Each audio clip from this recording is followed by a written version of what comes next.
Good morning. It is January 29th, week 2 of journals. Didn't do a video Monday and Tuesday. Whoops. First things first, I'm going to talk about, which has nothing to do with theater, very little to do with my life, but is important to me. A journal. A completely full journal. Nothing better than doing that. So that's going on the shelf. Probably transpose that to a Word document sometime in the near future. First thing I want to talk about today is, aside from the journal, is a exercise we did involving skulls. At least skulls for me. It integrated last week, or if you want to watch last week's video, click on the skull here.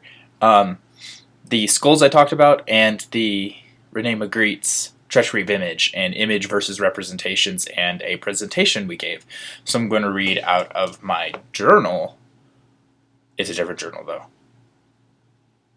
This journal, about what I wrote down after we did a sensing exercise where we put our legs up and just relax and sense and breathe into notions and experimentation. Okay, the image I tried to implement in class with very little time and not quite the capabilities. It's sort of like this. These are just phrases and words that popped into my brain.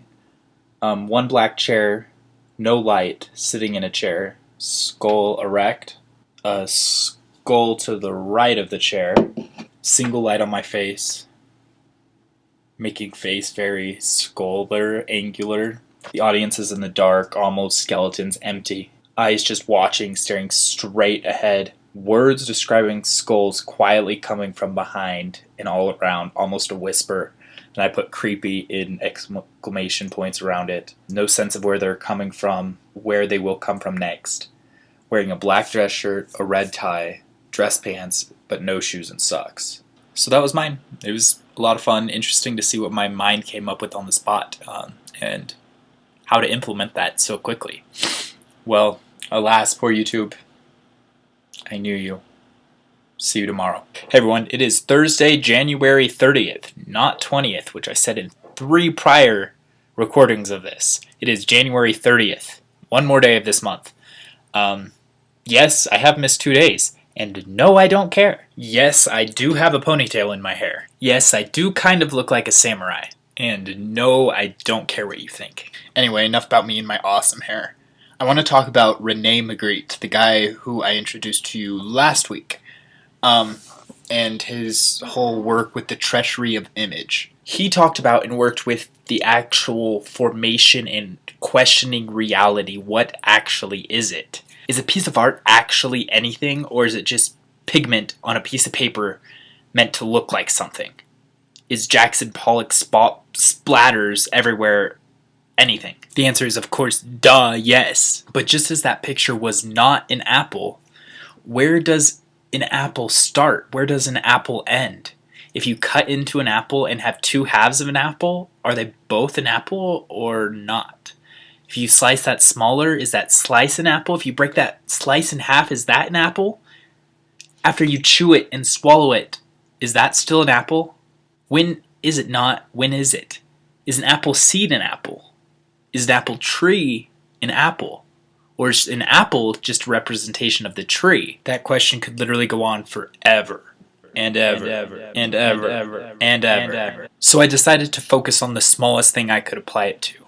If an apple is an apple, when is theater or performance no longer that? What is the littlest part you could get to create that? Right now I don't have an answer for that. Is it just an open stage? Is that theater? If one person sits in an audience seat and watches an open stage, is that theater? Is it just the location? Or if one person tells a joke to a group of friends, is that a performance? Is that theater? Is me holding this pen in front of you theater? What is theater? What is the smallest part that is considered theater? That is all I have percolating in my brain right now, and it's still confusing me, so I'll figure that out. I leave you with a quote from André Breton. The imaginary is what tends to become real. Good afternoon. It is February 1st, 2014, and no, those are not my Victoria's Secret bags. What I want to talk about today as my last entry is friends.